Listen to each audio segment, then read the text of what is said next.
हाँ जी गुरुमुख प्यारियों, तो कैसे हैं आप सभी। मैं उम्मीद करता हूँ जी आप सभी सब अच्छे होंगे और बहुत ही स्वस्थ होंगे। मैं आपका दोस्त हुसन सिहाल एक बार फिर से आप सभी का स्वागत करता हूँ सिहाल परमारथ में। तो दोस्तों, आजकल लेट इसलिए हो रहा हूँ क्योंकि एक तो बिजी शेड्यूल चल रहा है, दूसरा गुरु रविदास महाराज जी की प्रभात फेरियाँ चली हुई हैं। शाम को संकीर्तन में बैठना होता है और वहाँ पे कीर्तन करना होता है, इसलिए वहाँ पर जाते हैं और इसलिए सवाल जवाब लेट हो रहे हैं। आप सभी से माफ़ी चाहता हूँ। तो दोस्तों, जो बाबा जी के कल सवाल जवाब रहे डेरा ब्यास में शाम 4 बजे, वो आप सभी के साथ इन शॉर्टली शेयर करने की कोशिश करूँगा। तो सवाल जवाब शुरू करने से पहले मैं आप सभी से विनम्र बेनती करता हूं, जो दोस्त चैनल के ऊपर नए आ रहे हैं चैनल को कर दें सब्सक्राइब और ऑल नोटिफिकेशन बेल ज़रूर दबा दीजिएगा ऐसी ही बाबा जी की अपडेट्स लेने के लिए। और डिस्क्रिप्शन में सभी सोशल मीडिया के लिंक्स दिए गए हैं, आप चाहे तो वहां पर भी बाबा जी के अपडेट्स लेने के लिए फॉलो कर सकते हैं। तो दोस्तों, कल डेरा ब्यास में जो सवाल जवाब हुए उससे पहले जो शब्द पढ़े गए उनके ऊपर गौर करते हैं। पहला जो शब्द पढ़ा गया था वो था मेरे राम जी तू अंतरयामी, और दूसरा शब्द पढ़ा गया साडे वल मुखड़ा मोड़ वे प्यारिया, साडे वल मुखड़ा मोड़। ये जो सैयद बाबा बुल्ले शाह जी का कलाम है। और तीसरा शब्द पढ़ा गया खूब खूब खूब तेरो नाओ, और जो चौथा शब्द पढ़ा गया वो था तेरे भरोसे प्यारे मैं लाड लडाया। और उसके बाद सवाल जवाब का प्रोग्राम शुरू किया गया। तो जो पहला सवाल किया गया वो कुछ इस प्रकार था। बाबा जी, मैं आपके दर का भिखारी हूँ।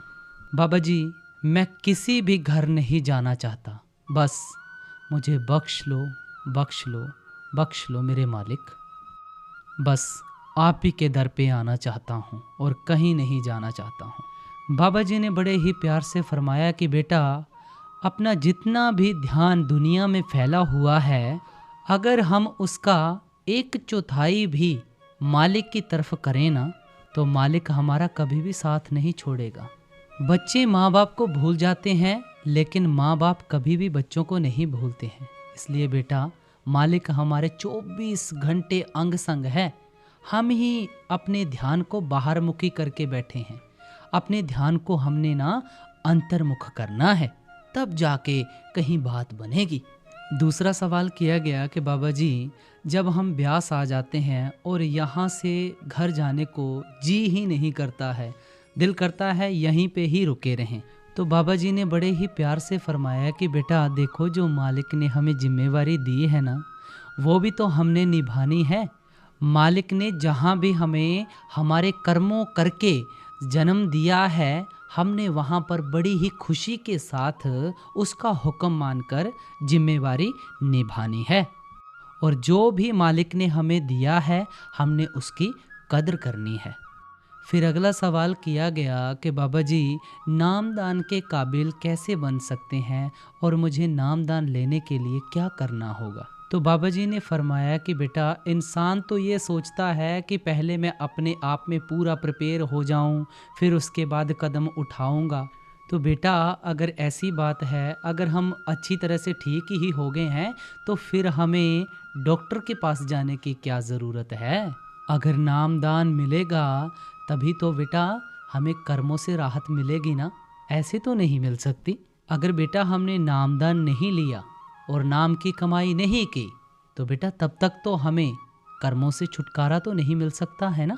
फिर अगला सवाल किया गया कि बाबा जी, शिष्य को ऐसा कौन सा काम करना चाहिए कि अपने गुरु की खुशी हासिल कर सके। फिर उन्हीं भाई साहब ने एक सवाल साथों साथ ही पुट कर दिया कि बाबा जी, मन में ना ख्याल बहुत ज़्यादा आने शुरू हो जाते हैं, तो इसके लिए क्या करना चाहिए। फिर बाबा जी ने फरमाया कि बेटा, मन में तो ख्याल आएंगे ही। एक बीबी जी ने पीछे शब्द पढ़ा था अभी अभी कि तेरे भरोसे प्यारे मैं लाड लडाया। बेटा, अगर हम उस मालिक के ऊपर अटूट विश्वास, अटूट भरोसा करेंगे उसके ऊपर, तो वो हमें पार लगा देगा बेटा। और हमने क्या करना है, बस उसके हुक्म में रहना है और उसके ऊपर अटूट विश्वास करना है, क्योंकि बात क्या है, हम अपनी ना चाहतों को सबसे ज़्यादा आगे रखते हैं, और जब हमारी चाहतें आगे आती हैं तो हम इस मार्ग से भटकना शुरू हो जाते हैं। अपनी चाहतों को पीछे रख के गुरु के नाम को, गुरु को आगे रखना है। फिर अगला सवाल किया गया कि बाबा जी, जब भी मैं कोई काम करता हूँ, मैं कोई नफ़ा नुकसान नहीं देखता हूँ और मुझे कुछ समझ नहीं आता इसके बारे में, क्या मैं ये सही करता हूँ या गलत करता हूँ? तो बाबा जी ने फरमाया, बेटा अगर कोई नुकसान हो भी जाता है तो वो हमारे कर्मों करके हो जाता है, और बेटा जो हमें मालिक ने काम दिया हुआ है वो तो हमने करना है उसका हुक्म मानकर, जिम्मेवारी समझकर। फिर एक बहन बड़े ही प्यार से बोली बाबा जी को, बाबा जी मैं ना आपकी तरह बनना चाहती हूँ। और बाबा जी मजाक में कहने लगे कि बेटा दाढ़ी मूछ भी रखनी पड़ेगी, और संगत भी काफ़ी ज़्यादा हंसने लग पड़ी। फिर बाबा जी ने थोड़ा सा सीरियस होके उस बेटी को समझाया कि बेटा हमारे अंदर ना दो ताकतें होती हैं, एक हमारी कमज़ोरी भी होती है। इंसान के अंदर ना दो ताकतें काम करती हैं, कमज़ोरी की ताकत काम करती है। हर एक की बेटा ताकत भी होती है, हर एक की कमज़ोरी भी होती है। और बात क्या है, और जब हम अपनी ताकत की पहचान करेंगे तो ही तो बेटा हम अपनी कमज़ोरी के ऊपर काबू पा सकते हैं ना, और फिर कहीं जाकर हम उस मालिक के लायक बन पाएंगे। फिर वही बहन कहने लगे कि बाबा जी आप मुझे ना इसी स्वरूप में लेने आना मेरे अंत वक्त में, और मैं यही चाहती हूँ कि आप मुझे अंत वक्त में इसी स्वरूप में दर्शन दें।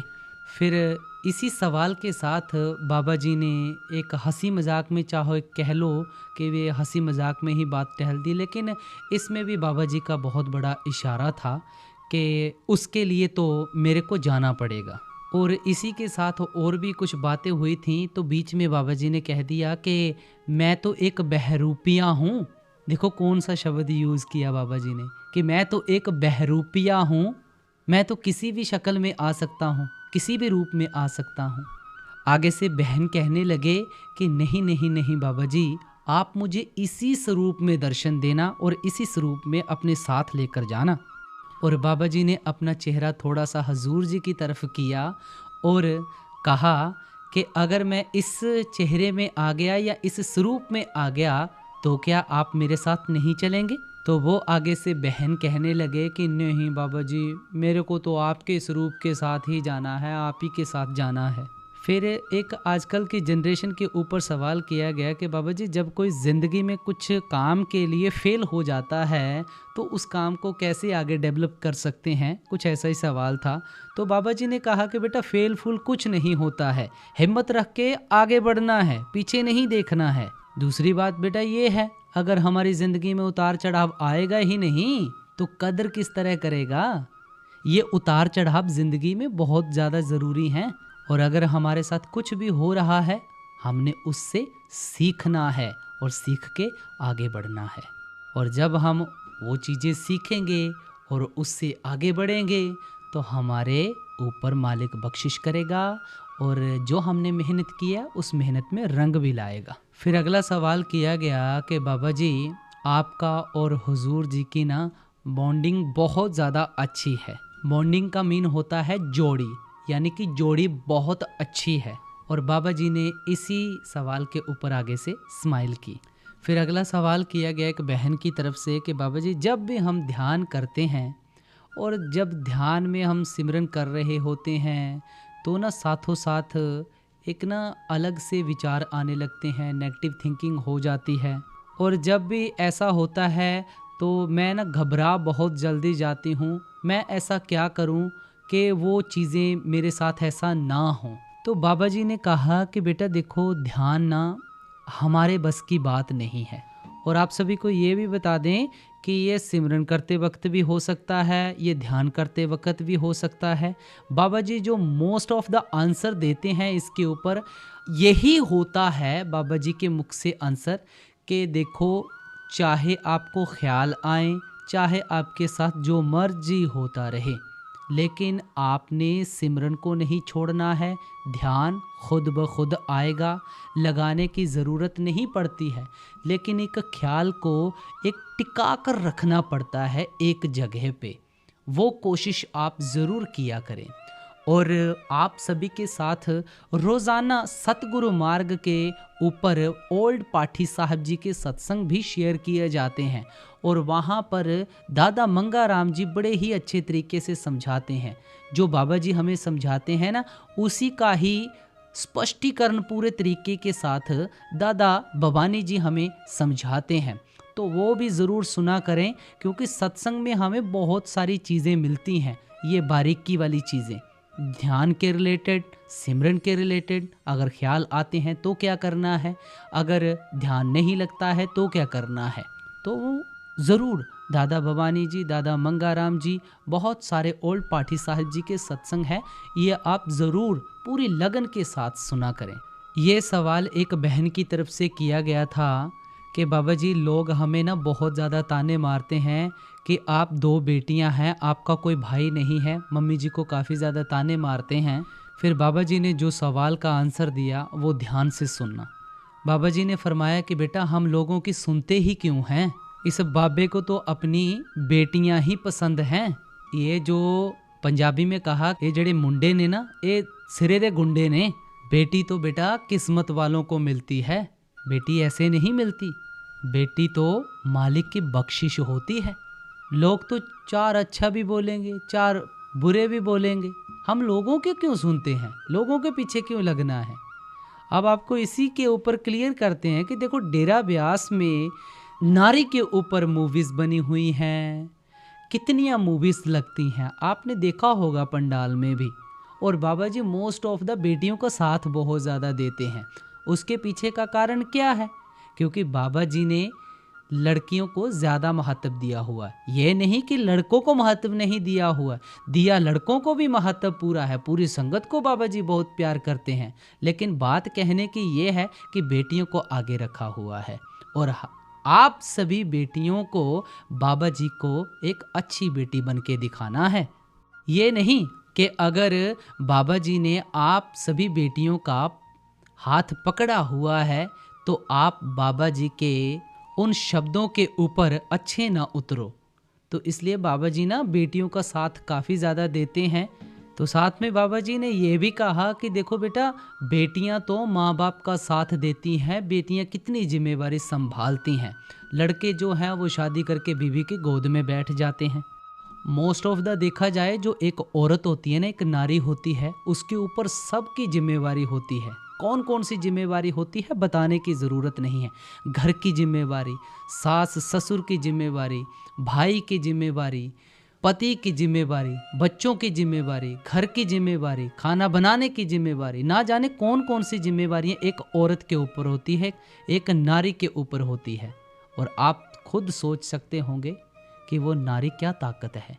तो अगला सवाल किया गया कि बाबा जी जब भी हम डेरे आते हैं यहाँ पर और हमसे कुछ यहाँ पर आके ना कुछ ऊंची आवाज़ में बात कर हो जाती है या कुछ गलत लफ्ज़ मुंह में से निकल जाते हैं, तो क्या बाबा जी इसका भी कर्म बनेगा। तो बाबा जी ने फरमाया कि बेटा आप ये क्या सोचते हैं कि डेरे आकर क्या आपके कर्म नहीं बनेंगे। चाहे हम डेरे में हों चाहे बाहर हों, अगर हम बुरा काम करेंगे तो कर्म तो बेटा हमारे बनेंगे ही बनेंगे। उस लड़के ने बाबा जी के साथ मजाक में ये कह दिया कि बाबा जी क्या आप वो कर्म बख्श भी देते हो। तो बाबा जी ने वही कि ਤੁਹਾਡਾ ना गलत बाबे दे नाल ना वाह पै गया। संगत इसी बात के ऊपर बहुत ज़ोर ज़ोर से हंसने लगी। फिर वो लड़का कहने लगा बाबा जी मैं पढ़ाई में बहुत ज़्यादा वीक हूँ, मेरे पर दया करना। तो बाबा जी ने कहा कि बेटे दया तो तेरे को खुद करनी पड़ेगी अपने ऊपर। तो वो लड़का कहने लगा कि नहीं नहीं बाबा जी करना ज़रूर करना। तो बाबा जी कहते मैं तो मज़ा आप पास होया आ ऐना हजूर जी इन्होंने पूछ ले, क्योंकि ये ज़्यादा पढ़े लिखे ने। इसके ऊपर संगत बहुत ज़्यादा ज़ोर ज़ोर से हंसने लगी। इस बहन ने जो सवाल किए थे 2 सवाल और भी किए थे। तो जो आगे वाला सवाल किया था लास्ट वाला, तो वो इस प्रकार था कि इन्होंने कहा कि बाबा जी मैं आपकी दया मेहर के साथ ना आपके साथ बात करना चाहती हूँ। और आंसर जो बाबा जी ने दिया वो बड़ा ही फ़नी तरीके के साथ दिया। बाबा जी ने कहा कि मुझे अब मैं क्या बोलूं, वो आप समझ सकते हैं। एक कुत्ते की मिसाल ली बाबा जी ने अपने आप के ऊपर वो लागू की, बट हमारे लिए ये बोलना शोभा नहीं देता है और भी बहुत सारी बातें करने लगे। तो बाबा जी ने बीच में ये भी कहा कि गल्लां करन नूं की मैं ही ਲੱਭਿਆ ਹਾਂ ਸਾਰੀਆਂ ਬੀਬੀਆਂ ਨੂੰ। बाबा जी ने ये भी कहा कि मेरे गल क्यों पहनती, अपने पति के गल पै जा जाके। और सारी संगत बहुत ज़ोर ज़ोर के साथ हंसने लगी। ये बाबा जी की आजकल ना मस्ती कुछ ज़्यादा हो गई है, पंडाल में ना बहुत ज़्यादा खुशनुमा माहौल बना देते हैं और साथों साथ बाबा जी बहुत प्यार के साथ समझाते ही हैं। और बीबी कहने लगे कि बाबा जी कुछ बातें मैं ना हुजूर जी के साथ भी करना चाहती हूँ। तो बाबा जी ने कहा कि बेटा मेरी कर दे छुट्टी और सारी बातें आप हुजूर जी के साथ ही करो। तो जो जिम्मेवारी है वो हुजूर जी की जिम्मेवारी है, आगे अब जो कुछ भी करेंगे वो हुजूर जी ही करेंगे। तो ये कुछ सवाल जवाब हुए थे डेरा ब्यास में, जो 8 फरवरी 2025 को हुए थे, वो आप सभी इन शॉर्टली सभी के साथ शेयर कर दिए हैं। तो कल के सवाल जवाब भी शेयर किए हैं, वो आपको वीडियो डिस्क्रिप्शन में मिल जाएगी या लास्ट में आपको शो हो रही होगी सवाल जवाब की वीडियो, तो आप वहाँ पे जाके उस वीडियो को देख सकते हैं। तो जाते जाते चैनल को कर दें सब्सक्राइब और नोटिफिकेशन बेल ज़रूर दबा दीजिएगा। तो मिलते हैं आप सभी के साथ एक और नई अपडेट के साथ। सभी को प्यार भरी राधा स्वामी जी।